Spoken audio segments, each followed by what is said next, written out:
Howdy, howdy do.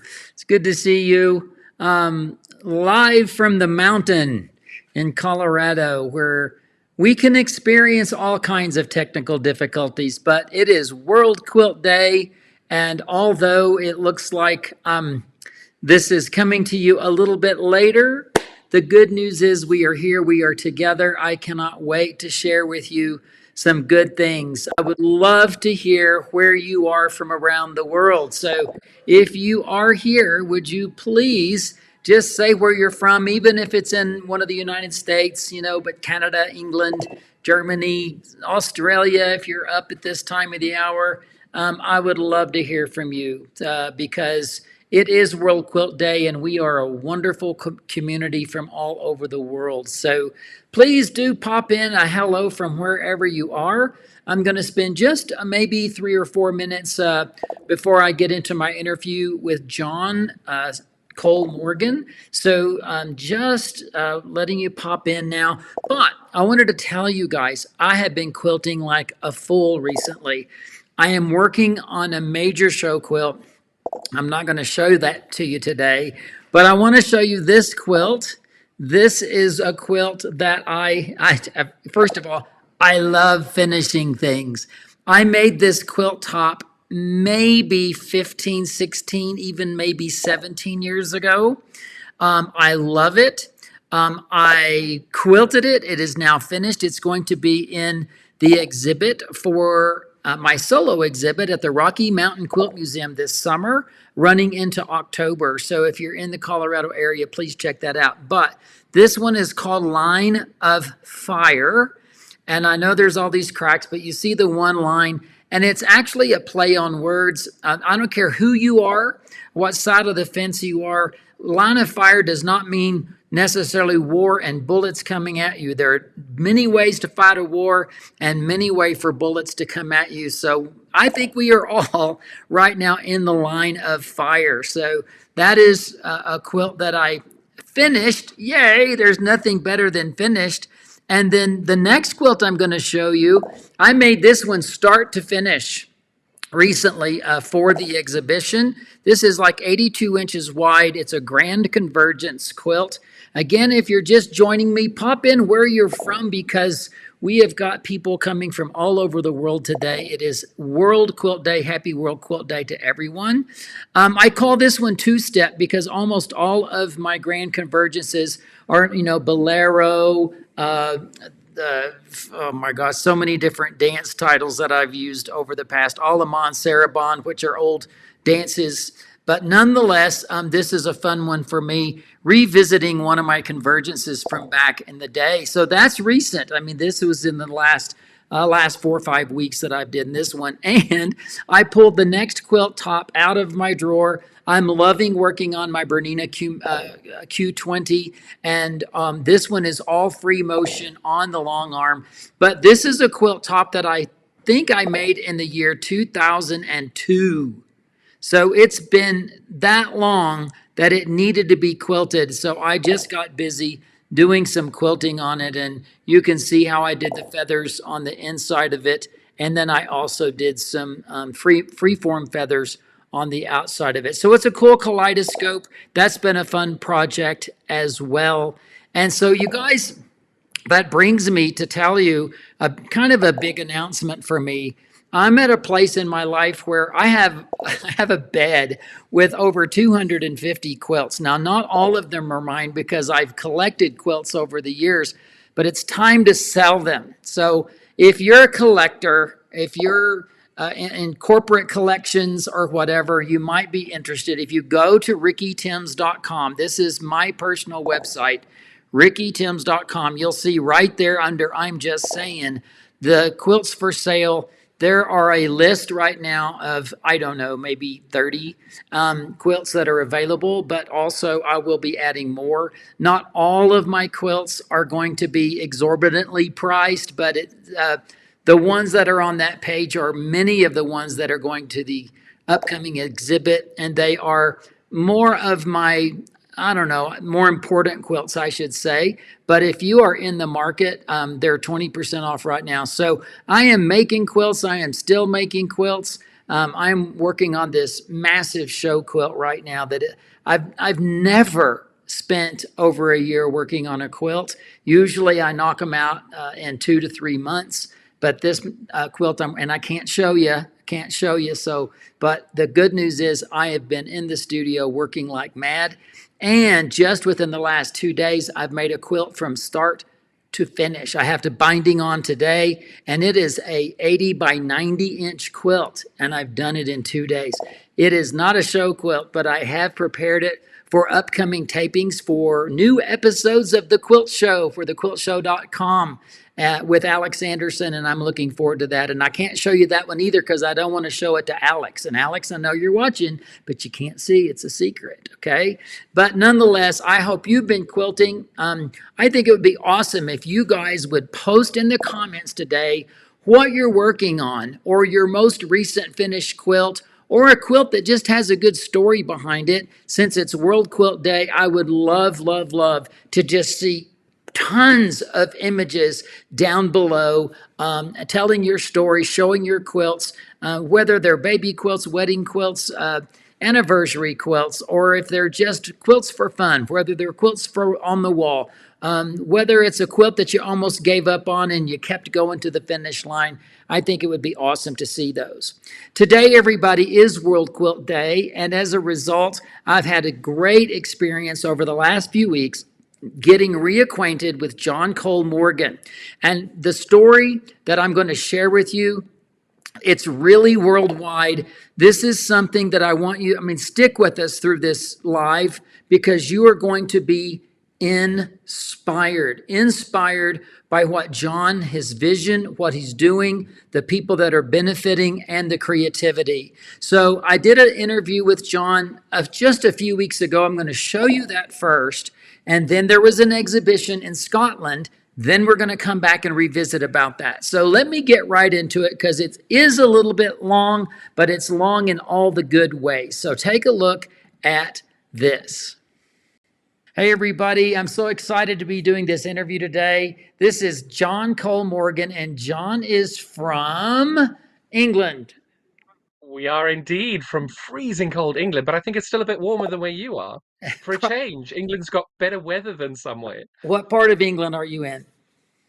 I'm in a little village called Tring, just outside Watford, which is about an hour northeast of London. Wonderful. Now, John, give everybody a little brief history of where you and I first really made a connection. I know it was in Birmingham, but maybe 2018, do you think, somewhere back in there? It was, yes, you were coming through and you had the most gorgeous fabrics. And I was so lucky I was being able to go and stroke all of those fabrics and show all the ladies what you had to do. It was brilliant. Well, When are you coming back? We miss you. I come with invitations, so pass the word. Everybody in England, invite me. I will come. Gotta Absolutely. have you back. Yeah. Gotta have you Or back. COVID was a huge hiccup for all of us, but hopefully we're back to where we can travel now. You were my assistant for my presentations there. How did you get that job?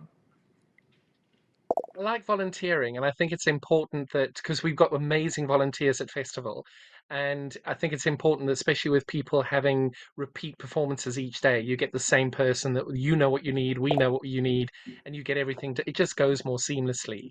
And the team at festival have been very kind and allowed me to do that for a few years for some amazing people like yourself, and I'm really lucky to be able to have that little job. It's wonderful. I enjoy it immensely. It's always been great to be in England. I've been there many times now. I can't count them. And I've also been to Scotland, which is going to be a teaser for what we're about to talk about today. But before Can't we wait. get on, And I got married in Scotland. you did? I did. What, where? Where? I'm in Glasgow at the registry office there. So 12 minutes past 12 on the 12th of December 2012, I got married. Wow. One is Well, made from two. that's great. That's wonderful. So, hey, we're going to talk about something that's very near and dear to your heart, but I want to start at the beginning. We are now leaving England, Scotland, and going down to South Africa. You have fostered a relationship with quilters in South Africa, and I'd like to know a little bit about how that started, and then let's get into where this whole thing has grown to. Absolutely. So I am South African. I moved to the UK in 2001. I started quilting in 2014 and traveled to South Africa quite often, but I never actually experienced or explored quilting in South Africa until 2022, and they had the Quilt Festival in Stellenbosch. And I was lucky enough to be able to go there and able to volunteer and work there. And it was just so enriching to see the diversity of the quilts, the different styles of quilting. And I think it's important to note that each country has a different style. But South Africans, because I'd never heard of South African quilting and I only knew of a handful of quilters, I knew nothing about them, which in a way I love because then I got to explore it and see it firsthand.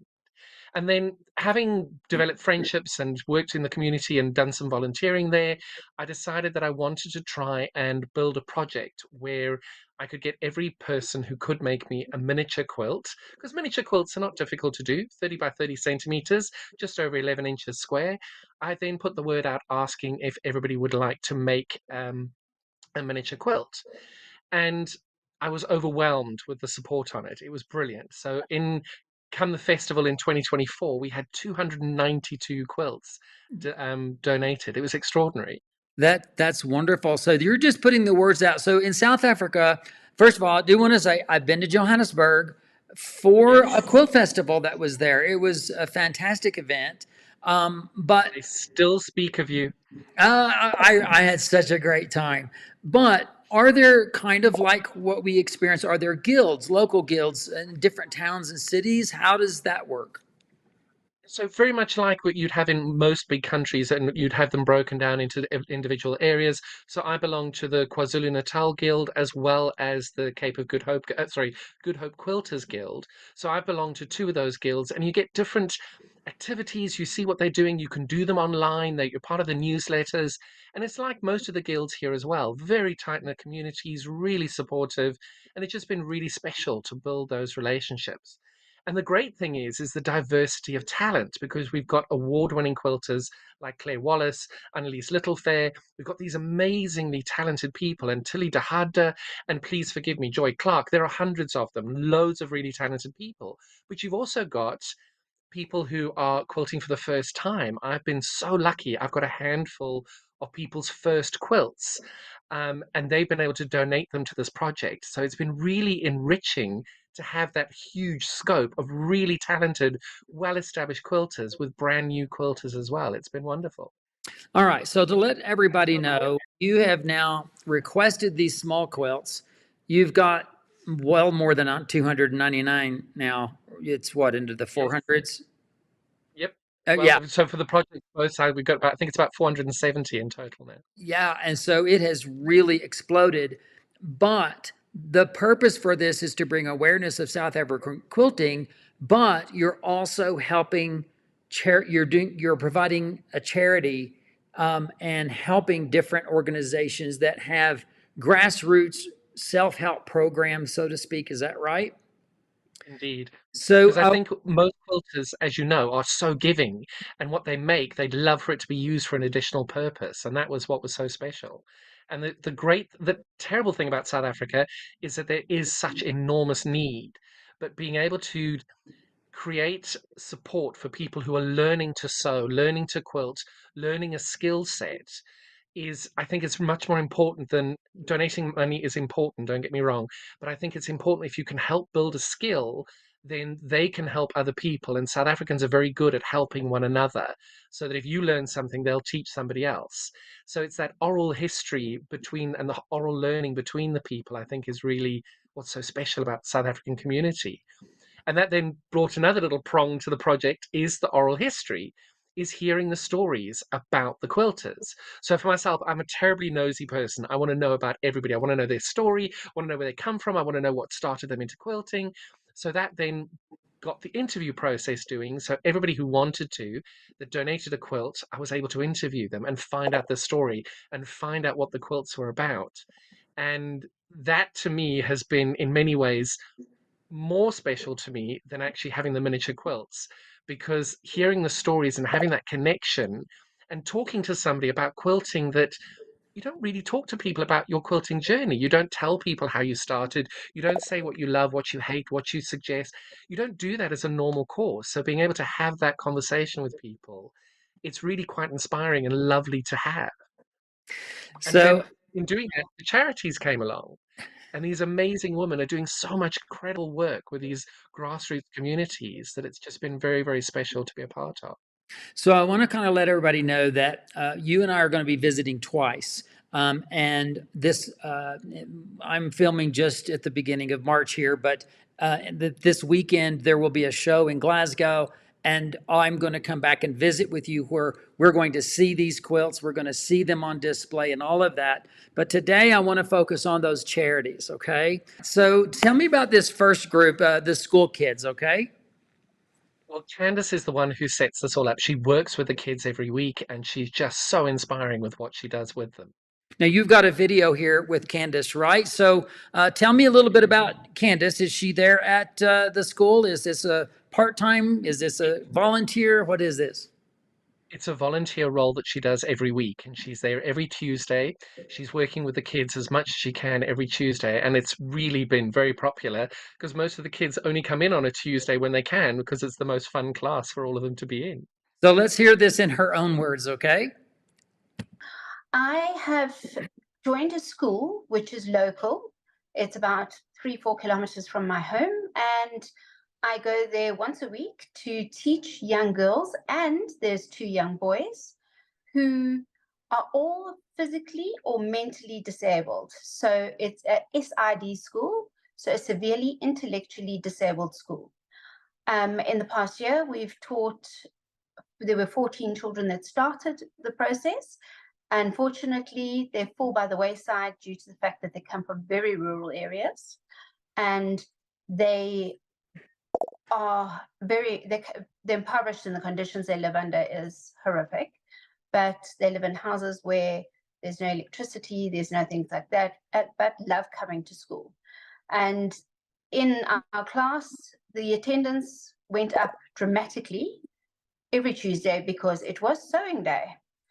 We managed to get 8 children to complete quilts, of which 3 have been sent through to festival in South Africa, and the others are with me, but those children have won other prizes due to the fact they were unable to complete the task in time. In the class, they range between the age of 14 and 21. At the age of 21, they have to leave the school. And this is now we're trying to teach them a skill which they can take out into their living place, whether it be close to town or 60-70 kilometers from town in a rural area. And at least then they can earn some type of income for themselves in the years to come. I think that is absolutely fabulous. It really is. And I know that you've got some personal stories to tell about these youngsters. Dive into that as I'm just going to go through some of these photos, and you can stop at Well, any the point. one you have up now, that young lady, she came third in the local festival in South Africa in Oh, 2024 for the Young Person's Quilt. is And I love the fact that every single one of them, they're all smiling, they're all happy, and they live in situations that are not normal for ourselves because we're so privileged and we're so lucky that they do genuinely not have electricity and running water. So the machines you can see these young kids are holding in their hands. I did a talk in 2024 at a small little guild at the bottom of the KwaZulu-Natal, and I was talking about these kids and Bonkongiso specifically, who's the young boy you'll see in a few minutes. He goes and rents sewing machines, any money that he has to learn to sew. And I told the story at this guild, and Steiny Fiber, forgive me the pronunciation, Steiny Fiber, she came and she said to me after the class, I have a sewing machine. It's in my garage. There we go. You can see Bonkongiso there holding it. She said, it's in my garage. It's an ulna. It's beautiful. Please, can I donate it to this young man? And we managed to get 5 sewing machines donated to the school. And the thing that I love most is that this young man, he was so shocked that a complete stranger had given him something that he'd always dreamed of, and something so it was sitting in a garage gathering dust, and for him, he spent days sitting there just cleaning every single moment of it and touching it and holding it and being so shocked that he had it. And it's and that joy and that. he has been saving his pennies, so to speak, just so that he could go rent a machine, and now he has one. Yeah. and they keep it at the school for him because his home, he doesn't have electricity. So now when he comes into school, he can stay after class and he can go and use his sewing machine. But each of these kids has made quilts for the exhibition that we've got on. And I love the joy in all of them, the happiness in each of them. And you would never dream that they come from dire circumstances. Yeah, Just so special. the faces give me goosebumps, and the smiles are super contagious, aren't they? Wonderful. That's really And they've wonderful. just got such skill, and the things that they've made, because they have learning challenges, I think that we expect less, but what they produced, it's on par with award-winning people, and they are award-winning as well. And it's infectious being able to, you can't not be inspired. And come on, who of us have not made binding and had that face? This is one of my favorite pictures. I just love that face. It's just binding. Okay. So It's we're just going. really special. So we're making aware three opportunities, three charities that you are really involved with, and those school kids is certainly one that's near and dear to your heart. But tell us now. I can't even say it. You'll have to do it. I will do that with pleasure. Thungel and Pilo. So these are an amazing group of women. They all live in a very small rural area on the coast at the north of KwaZulu-Natal, just before the Mozambique border. And it's a really very, very rural area where only 2% of the population have running water. So there's an enormous there's no electricity for most homes.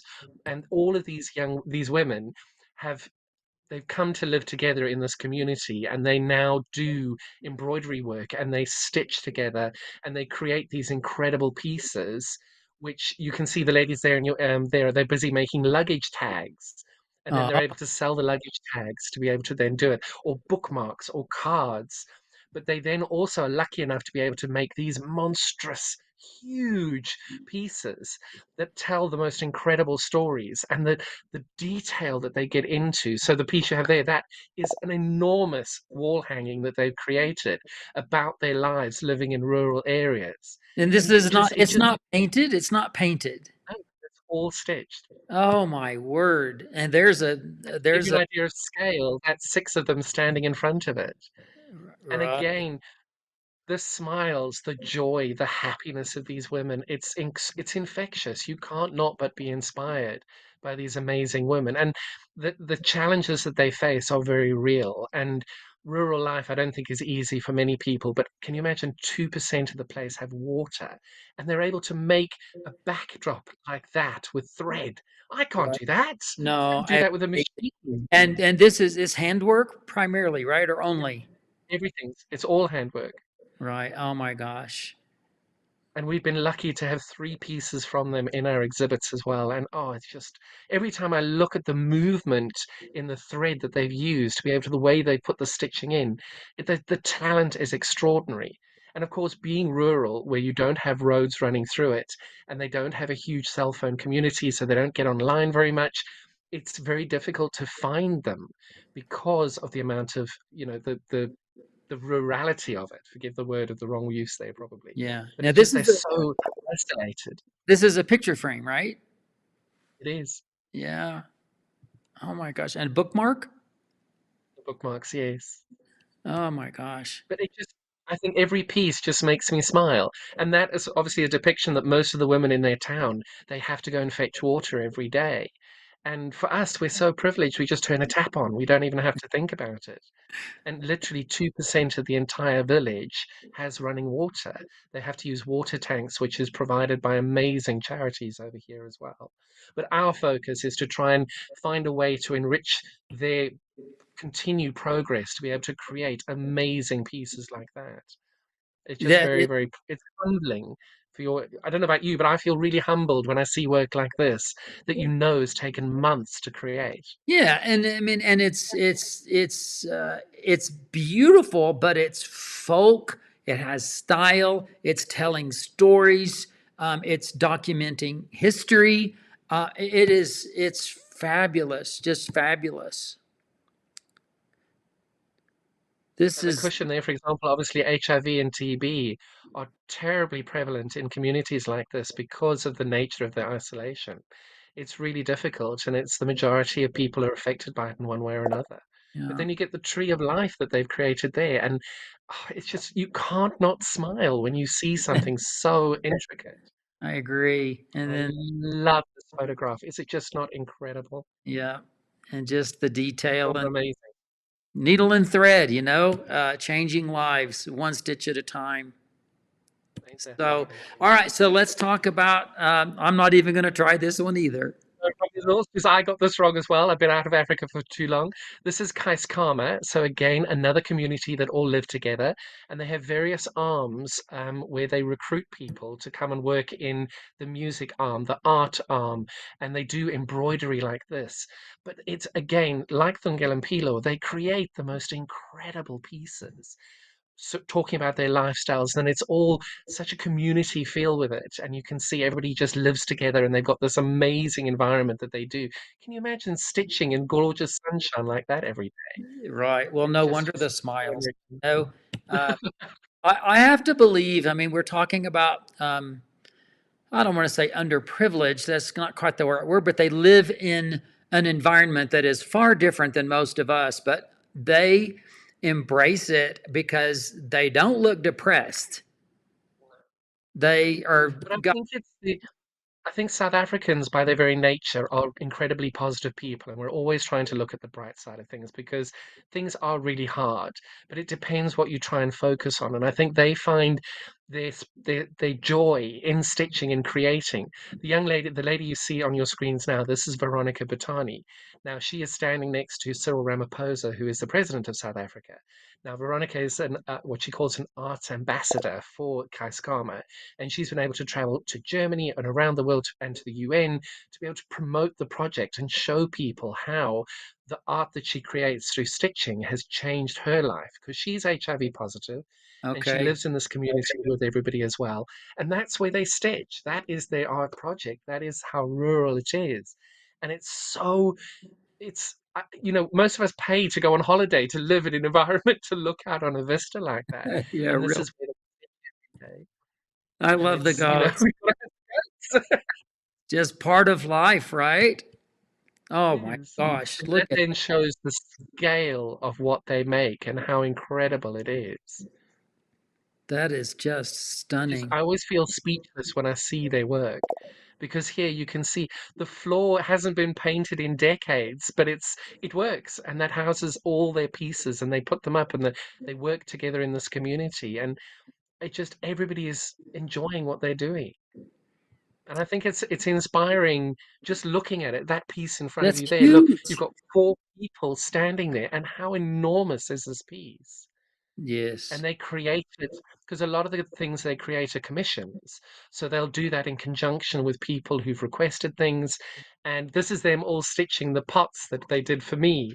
They did that with the textile art PE program with Angie Weiswanger heading that. So they created a piece that we've got, which is very special to my heart as So, well. But it's just John, being able to showcase their work. so I'm seeing male and female. It doesn't look to me just predominantly female. It's not. They've definitely got a mixture of it, and they give put adverts out when they've got a space opening. When somebody moves on or doesn't want to be a part of that arm anymore, maybe they go to the music side. They then request. They do a call out for people wanting to join the art program. So it's really wonderful that it isn't the same people all the time. It seems to move on. There's a young lady who only started 6 months ago, and she's still loving it and learning. And it's the skills that they learn from one another that being able to we call it diaspora, being able to then teach somebody and then take that back where you go next to take it with you. Uh, what's the word again? Diaspora. I'm going to have to And learn. in Zulu it's Ubuntu. Now, So it's Ubuntu's got many definitions, but diaspora along the same lines. prior to It's chatting, very, very inspiring. prior to chatting with you, I specifically didn't ask about this photo because I wanted to get the surprise live. So tell me about these little birds. So that would be forgive me, it's going to be just a hanging to hang in a window because you'll see the beading that's done. Those will be, most of them will be glass beads, so the sun will shine through them as well. And it's a decoration to a mobile for a kid's bed or just a decoration for your home. And essentially a 3D embroidery. Correct. Wow. And now tell us about this because we're gonna wind this down by talking about a little bit about what's about to happen in Glasgow. And then we're going to come back and have a follow-up. So tell me about this piece. So we were donated a pot quilt in 2024 that has remained in South Africa, but I wanted to recreate that. And what that is each and every single pot has been made by a contributor. They made the embroidery, and some of them are embroidered with beads, some of them with glass beads, some of them are just with rick-rack on it. And each of them have been created in the name of the person. So they've done it the way they wanted to do it. And what I wanted to do is then highlight that these are some people who are incredibly privileged and some people who have a little bit less. And then being able to merge those together, I think has been really special to be able to do that. What I did is I took each one and made them an individual pot as an individual quilt, as a mini to tie in with my project. And then unfortunately they're not all the right size. So I thought, well, I can't join them together the way I wanted to. So I thought, well, what better way is just hang them onto a quilt and make it like a picture frame of, when you walk into a home and you've got loads of Right. picture frames on the Right. wall. I wanted to do that. And each picture has 1,000 words. And then I created this little label here telling everybody what the whole project was about. Because I think it's important to note that this is the very first time that a combined group of South Africans as a group have actually exhibited in a competition in an international field as a group project. So I'm so proud to have been able to lead this little project. I want to just show everybody. So this is voicesencloth.com, you guys. And this is just the overview page showing all of the quilts. When we come back, we're going to get to explore more about what's going on in the exhibition, and that these little pieces are going to be made, most of them, available for purchase. And the proceeds are going to be helping the 3 charities that we've talked about today, correct? Very, very much, yes. So my hope is that we'd like to take them on tour because I want people to be able to see what they got and what the talents are and the different skills in South Africa, and to show that diversity in cloth. And then to be able to sell the project afterward would be amazing, to support these incredible charities. Because I just think that the way that they run themselves and the way they're constantly trying to learn and evolve, how can you not want to support that? It's been my life's work for the last 2 months. It's been brilliant. So I'm going to share briefly here, John. These are embroideries that I've purchased, not from the groups that you've done, but it shows a little bit of just how much embroidery they actually do. I don't know what I'm going to do with these, but I know they're going to go into a quilt someday. I love them immensely. And so not only did I buy these larger ones, but at a different quilt show, this is just fun beyond measure. Look at this, you guys. So I was so happy, John, whenever you and I reconnected, that I actually had, oh, look, I got an R for Ricky. So, and then this is the last one I'm going to show. Eyes, the eyes have it. It's just absolutely fantastic. Don't you agree? Absolutely. But what I love is the way that with their stitching, they get such texture into it. And I'm not quite sure I've got the time to learn that, but the skill set to do it is just extraordinary. It's really, really special. Well, thank you for sharing your vision, your passion, and the excitement that is happening in South Africa. So we're not going to say goodbye. We're going to say we'll be right back, okay? Fantastic.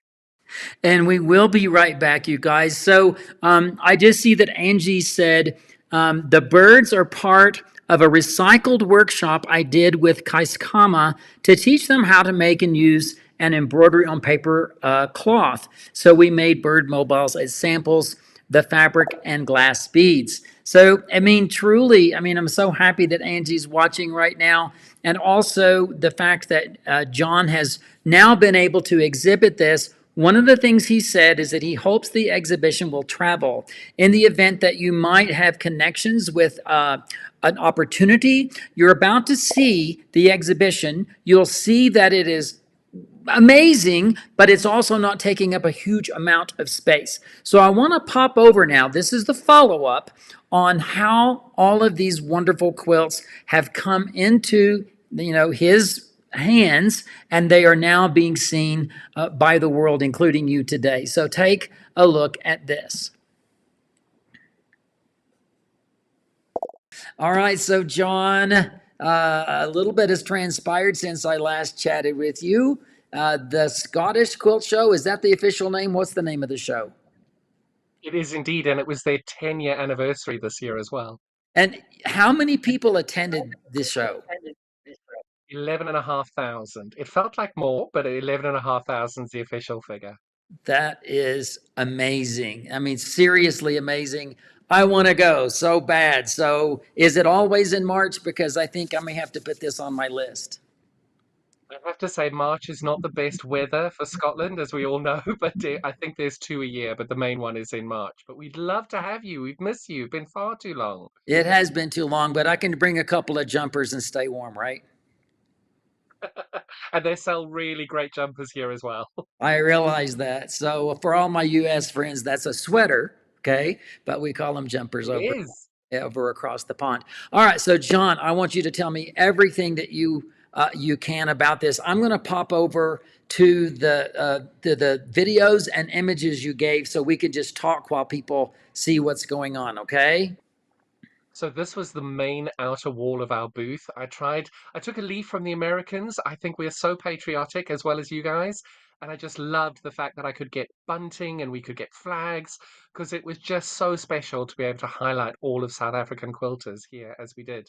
And now we're going into the gallery, and then the first cross in the top left-hand corner there, that was the very first quilt that was donated in. And it just goes through all the different styles and techniques and incredible voices that everybody had in their different makes that they made. Now remind me the general size of these quilts.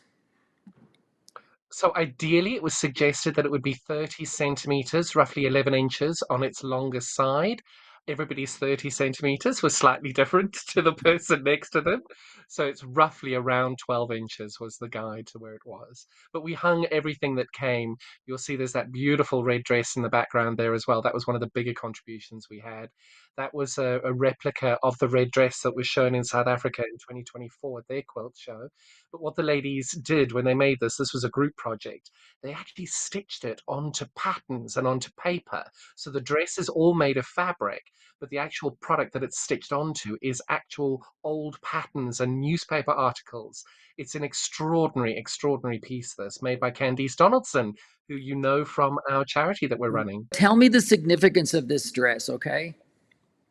So the red dress is made by Kirsty MacLeod. She started that many years ago, and what she wanted to do was to create a dress which is made by people who've been through horrific instances like rape and war and horrible situations, and then they have been able to embroider their story into the dress that now tours the world. And when it tours the world, they're given a fee for every time it's shown, and every contributor to the dress ends up getting a fee from that. And this was just a homage to that dress. It's the Kirsty MacLeod's dress is beyond, you can never replicate that. But I think what Candice has done here is so incredible and so special. That is really wonderful. I'm glad that you're able to have that there. So this is your stand, right? And how many quilts were on display, do you think? 369. I only know that because each and every one of them needed a label. Oh my word. That is spectacular. Tell me about the various themes that people used. What were their ideas and where did they come from and what were they meant to represent?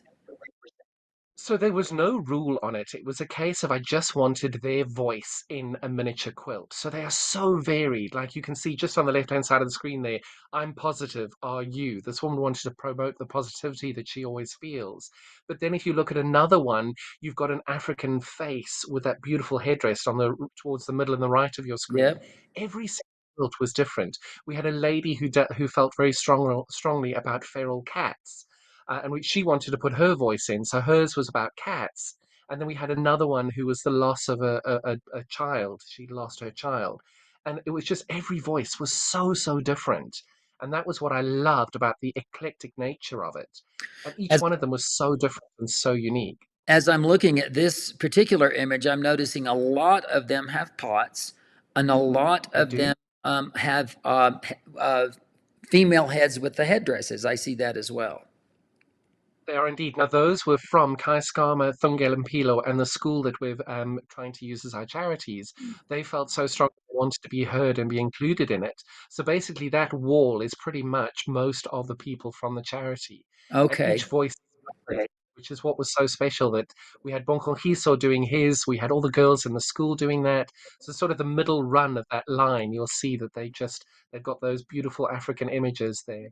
right, right. I went back to this image because I wanted to just bring home that this is the students. Most of this is the students that are young and just learning, and they're excited and enthused about it all. Yeah, so I see a lot of people, they use the continent of Africa. I see what looks like yo-yos kind of all stitched together there with the So those are Suffolk puffs. The lady wanted to use Suffolk puffs. So she Oh, decided she was going to make using a Suffolk puff collection, which is so incredible. I wouldn't have known that. And then so many different varieties of things. I like the one that goes blech with the happy face and the tongue. It was so good because she wanted to use the emojis. And her that day, she was just like, bleh, can't be bothered. So she used the emoji of that. That's the thing But about they just quilters. worked so well. No, there's two images in this that look like they're maybe by the same person. It's the rings on black. They are. That's by my good friend Stefan Schumann. So he made those, and the pieces are so tiny. He was using two pairs of tweezers to hold the fabric to go through the sewing machine. So the bottom one of the two black spirals, it's less than an eighth of an inch. I think it's close to a 16th of an inch is the fabric in there. And his only comment then was, "That's when you know you've gone a little bit far in your project when you feeding your fabric in with Right. two pairs of tweezers." That's really, Doing really, that, really. you can see the different skill levels and the different voices there. They're all so different and so special. All right. So It John, was really unique. I need you to give me the reaction. Give me how people responded. It's very special. I don't know if anybody's actually ever lived out of their homeland for a long period of time. When you walk into a room like this, we had four different occasions with four different people walking in, and they literally just burst into tears because they're surrounded by South Africa. And the one woman, she looked up and she said, "These aren't all made by South Africans." And I was talking to a lady and I turned around and said, "I'm so sorry, ma'am, they really are." And she started speaking to me in Afrikaans. And I started speaking back to her in Afrikaans. And we just ended up in this moment where she was in tears as we were both hugging in the middle of the stand. There was so much emotion in this. There was so much love and care. Because making a miniature quilt, yes, it's small, but a lot of hours go into it. And you've got 361 quilters have contributed to this project, and each one of them have done it out of love. And when you walked onto that stand, you felt that love. You really did. And it was just so special to be curating something so, it's almost intimate with people's their feelings and their voices. And I think it's such a privilege to hold those voices and to hold those pieces and exhibit them the way that we have. It was a huge privilege. And it just each one so different. It was very You and I were chatting before I started rolling this, and you said someone says, "Well, when are you going to do Voices of Scotland?" And I said, "Yeah." And when are you going to do Voices of Wales or Voices of Australia? Or I think that you've started a can of worms here. You're going to make a monster out of this. I would love that. You know, my dream is to actually meet as many quilters as possible. And what I love is being able to hear each and every person's story because each one is so unique. Jenny Doan often says that most people she knows comes to quilting through loss, whether that be a bereavement or a job or health. And I think it's so true. And having that connection of stitching with another human being, it just expands this wonderful community that we have. And for me, the most inspiring thing is the community we stitch with. You yourself know all the hundreds of people you've met over your career, and how many of them are so unique and each of them so different, and their talents are so different as well. And Yeah. every single one of them will point out the errors in their quilts. It Every doesn't matter how good It they is are. it's human nature, and if we could just stop pointing out those flaws, I think we could. That most people wouldn't notice them at all. Now, there was something really, really exciting that happened here at this event. Start by telling me about the project, the quilt that you know what I'm talking about. Tell me about this. So what had happened was, is we in our first display we did in South Africa, we had a pot quilt, and I wanted to recreate that pot quilt and enter it in as a competition piece. And you're seeing now the blocks that were made. So the people of Kaiskama and the people of Tape, which is Textile Art Port Elizabeth, and that's now been renamed Kwabecha. Each of them went and made me a block. Now, each of these blocks are made mostly by hand, and you can see just on the grey there, I've stitched in a little gecko because in Okay. Africa we have this little lizard that's called a gecko. Totally harmless, so cute until they fall on you in the middle of the night. They're really sweet. But I wanted that wall of geckos to be in the background of each of these pots. And because they weren't all the same size, I couldn't do them the way I initially wanted to. So I wanted to hang them onto sort of a grey wall and highlight them as pieces of art. And what we've done here is being able to make sure that they've all got the same backing, the same binding, the same wadding, but then actually quilting in each block to be able to make it a proper quilt. But all of the blocks are made from people who come from Kaiskama or have made from tape, with one or two exceptions. And we were so proud because we won bronze in the group competition. And it's the first time ever an African project has been a group project with people who are less privileged than we would expect, have merged with people who are privileged to make a quilt. And I was so proud to accept bronze on South Africa's behalf. It was extraordinary, a moment for me. Right. And the lady presenting the award? She's a South African and she has a block in our exhibition as well, which made it even more special because she That's was one of the wonderful. sponsors of the project. And there was no nepotism involved, I promise. It was totally unanimous.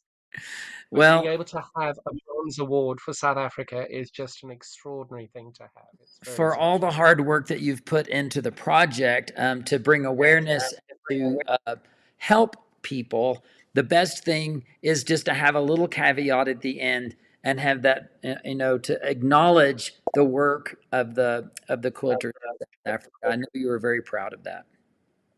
Very, very proud. And what was so interesting was that I don't think they quite understood what was going to be happening with their project. And I did a video call with them to show them, and they just were aghast. They couldn't believe that what they made by hand, had been turned into such an artistic piece.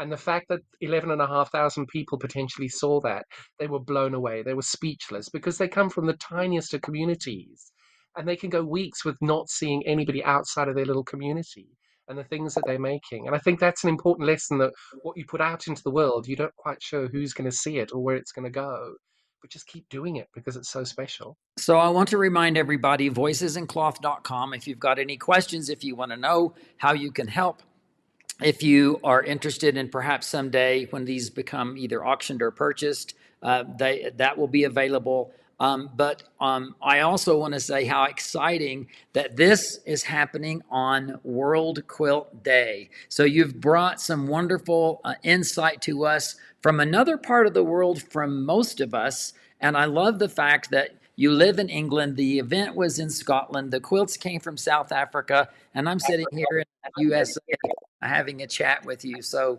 truly, we are an international community, and you've been great to bring your love and your passion to all of us. So I want to say thank you, John. Thank you so much. Thank you. And thank you, because without your enthusiasm for the project, nobody would hear this. And I think it's a special thing to have, and remind ourselves that you don't need to have the best machine. You can do it by hand and it can still be amazing. And stop pointing out your errors. Yeah, for sure. And by the way, people would have seen it because they saw it in Scotland, but I'm so glad that I could bring it to a bigger audience through thequiltshow.com. So we hope that people. Yeah, we do urge people to become part of the quiltshow.com because it is a wonderful world quilt community. I'm going to say thank you, John. Thank you so much. It's been a pleasure, and I look forward to hearing more about what you're going to be doing in the future, and wishing you all the best in the meantime. Thank you so much. Cheers. So you guys, I mean, how much inspiration can we get from just the excitement, enthusiasm? John, thank you so much for what you've brought to us, but also what you're bringing to so many people. I have always said that quilting is more than making a quilt. It's a lifestyle. It's something that lives beyond us, and it changes lives in so many ways. And even when I meet people who are not quilters, they often have memories and stories to tell about a quilt that came into their world at some point, and it brings fond memories. So I'm with you, John. I believe in what you're doing on trying to change people's lives and doing something that really matters. And for all of you that are watching, the same is true.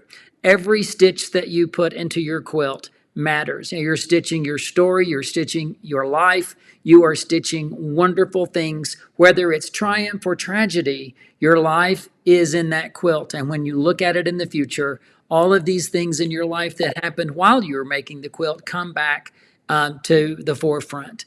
We are so excited at thequiltshow.com to really have a worldwide quilt community. If you are not a part of thequiltshow.com, look, it is so inexpensive to be subscribing. We have over 450 shows in the library. You can watch and see quilters from all over the world. You can interact with quilters all over the world, and you can continue to really explore and grow your quilting experience and journey. I want to say thank you to all. I know this has been a longer than normal day, but it is World Quilt Day. As I said at the beginning, if you're still with me, we want to see your quilts. Don't just tell us what you're working on. Show us what you're working on, or show us something you've recently finished, or show us a quilt that has that message that I just said that brings back a memory. It doesn't have to be a brand new quilt, something that you'd like to share. Let's just fill the comment sections here with quilts, right? I would love to see that. You guys have been wonderful. I'm looking to see if there's anything I need to follow up on. Angie, great. So good to have you here. I know you're down just enjoying all of this experience, and so many people are celebrating John and his efforts, and John, I celebrate that too.